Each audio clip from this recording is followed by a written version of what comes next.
So হয়ে গেছে, আগে এই ভিডিওটি দেখো, তারপর এই ভিডিওটির ফানি ফানি কমেন্টগুলো পড়বো।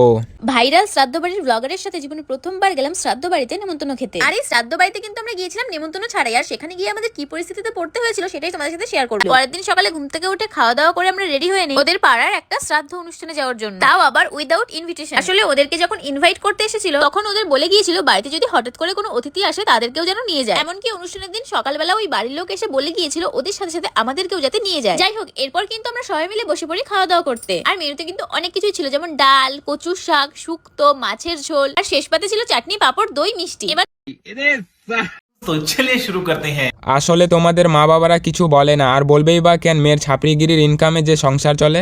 ঠিক বলেছো। সারাদিন শুধু খাই খাই লোকের বাড়িতে গিয়ে, আর কোনো কাজ নেই তোমাদের? নেই। সুমি আগে থেকে জানতো যে কয়েকটা আছে যখন তখন চলে আসে, তাই আগে থেকে নিমন্ত্রণ করে রেখেছে। কন্টেন্ট ক্রিয়েটর না, কন্টেন্ট থিয়েটার। আর এইরকম মজাদার ভিডিও দেখলে চাইলে চ্যানেলটিকে সাবস্ক্রাইব করে পাশে থাকুন।